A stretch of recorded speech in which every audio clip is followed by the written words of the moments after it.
Hey Ben, how are you today, mate? Well, mate, how are you? Awesome. First trip over to New Zealand for the official RapidQS conference. It is actually my first time in Auckland. Yeah. I spent some time in South Island last year for the first time. Nice. So yeah, first time in Auckland. It's, Cool. Didn't get to see a heap, but it seems pretty good.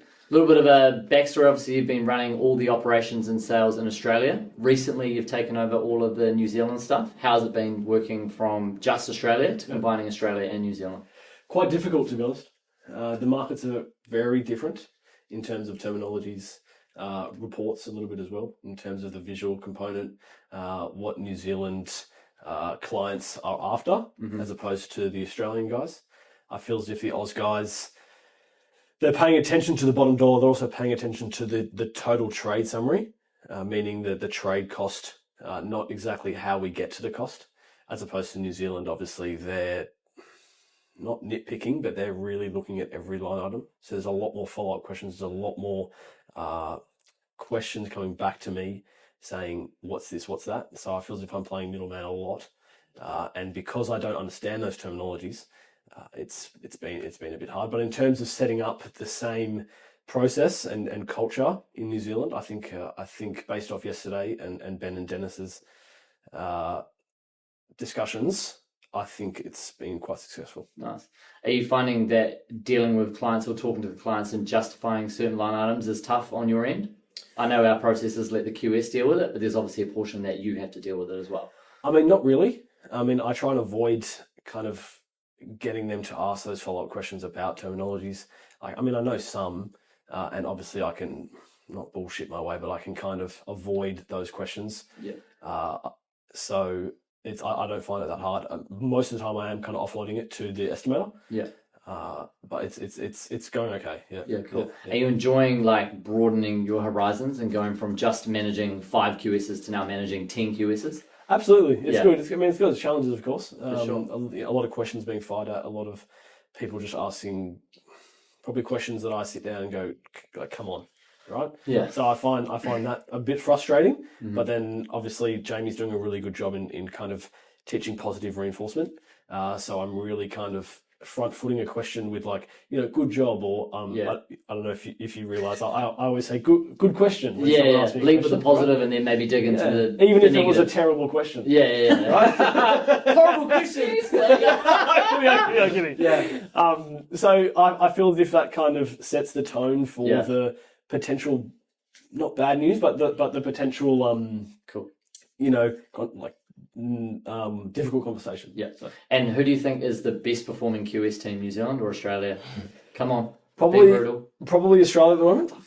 I feel as if the process we've got down pat a lot better. I think we've had the process in Australia somewhat since day one. New Exactly Zealand right. has recently transitioned. 100%. And obviously New Zealand, there's 4 or 5, including Noel. 3 of them are very green. And that's obviously New Zealand and Oz going quite well. And I hear you're heading off to the UK to try and get the ball rolling with RapidQS UK. So you're heading off tonight? Benjamin, yes, indeed I am.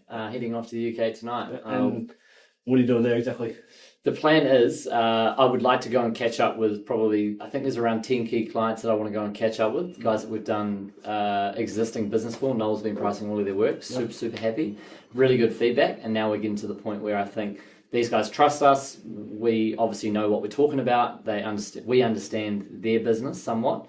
They know that the numbers that we're giving are good, and now they want to catch up on site, and I'm hoping to use our same marketing strategy in the UK.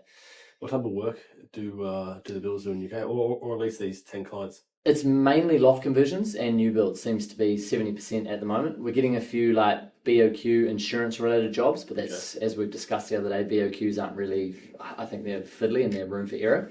Loft conversion. So what's hard about them? 3-story loft conversions, tight access, no site storage, so a lot of off-site storage. Parking is horrible, so you've got to allow for a lot of parking permits, parking fees, and just getting... And are you allowing for those fees without necessarily... Absolutely, Benjamin. Every single job. Are you calling the councils to get those exact fees or provisional allowances? That'll be coming up, mate. I've got a few tight questions for a few certain councils. Okay.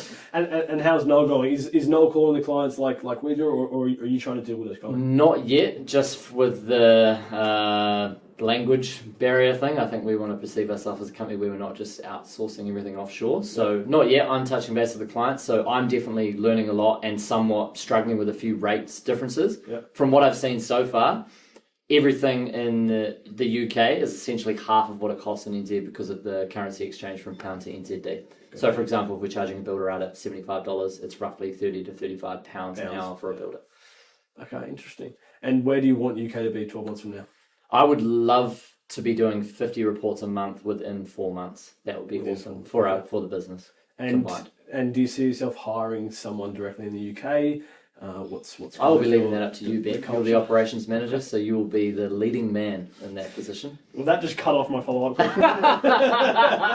No, you should be asking, am I getting a business class flight to the UK to go set that shit up? You know? Well, you did catch a business class last time, because I do follow your personal account. Yeah. So I see both Davids, Yeah. So are you catching a business tonight? Yes, I absolutely am. And Stevie? I have a lot of air points, yeah.